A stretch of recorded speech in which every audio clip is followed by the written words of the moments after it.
After a couple of decades of obsessing and compulsing about, different audio algorithms for equalizers and compressors, at some point you go, that's a big pile of code. I mean, like a small mountain. Well, that's pretty cool. We should do something else with this code. We could take this code and we could report it back into the analog domain, but keep all the software control the way it was. We tried a few things and some of them were pretty bad. Didn't work. I would say they sucked. But a few of the things were, that's actually pretty good. And the more we get into it, the more we were like, okay.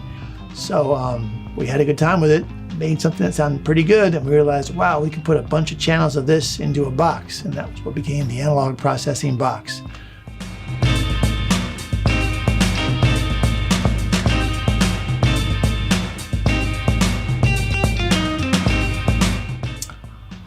What's cool about the APB is that it does the things you want and doesn't do the things you don't want.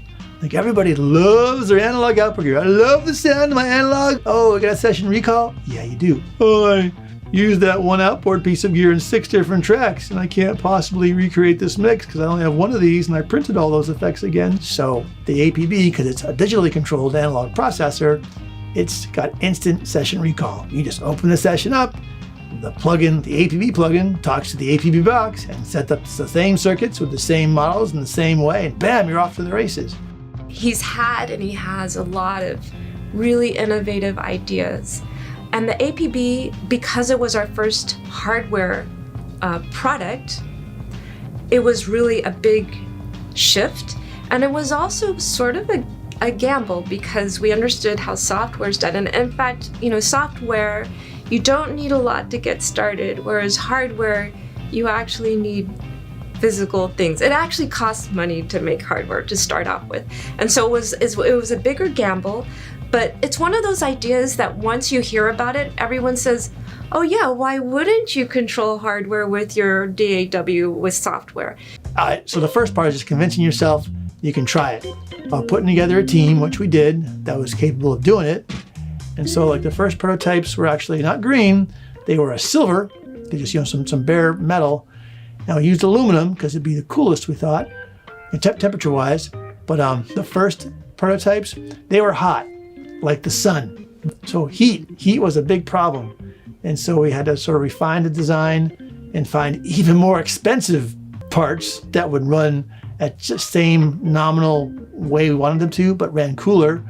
Also along the way, we were doing something no one had ever done before, which was the synchronization of the audio signal and the control signal. So when I say, hey, the gain's gonna go from here to here, at this instant in time, it's analog gear, yeah, it'll get there, more or less. The APB, it's digitally controlled. If you wanna go boom here, it'll go boom there every time. There's no question, there's no drifting in and out of where the automation playback's gonna be. It's deadlocked with the audio and the playback of the DAW.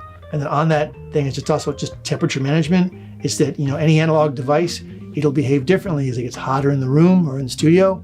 So the APB all the time monitors itself and calibrates itself over and over and over again so that you have the same consistent sound from session to session to session. Every track, right? It's got 16 channels in one box. If you happen to use channels 1 and 2 one day and you got channels 6 and 7 the other day, they're gonna sound gosh darn identical, which is pretty impressive for an analog system. How was it received? People are like, wait, what? So you're telling me in one box, I got 16 channels of programmable analog. Does whatever I want, and I can automate stuff, save it as a preset. Session recall is instant. Oh, that's always like 6 blinks. Session recall is instant. What? Yes. Well, what's it sound like? Headphones. Dang, it sounds really good. Okay, put the headphones down. Okay, I'll take 5. And you're like, okay. So, the biggest thing was just getting people to hear it and check it out.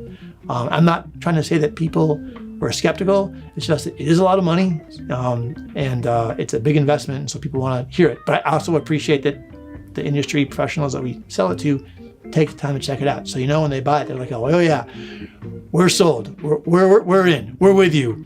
Yeah, send the units. We're ready to go. McDSP has been around for 25 years. Yes.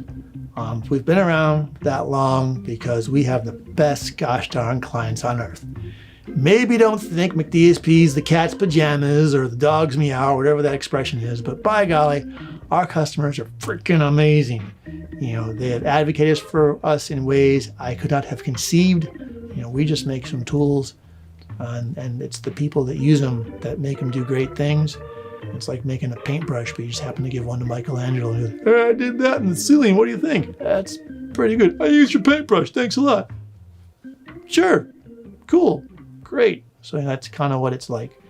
Be around for a long time as long as you have customers like that. And yeah, all I can tell them is thanks a lot. It makes my job worthwhile.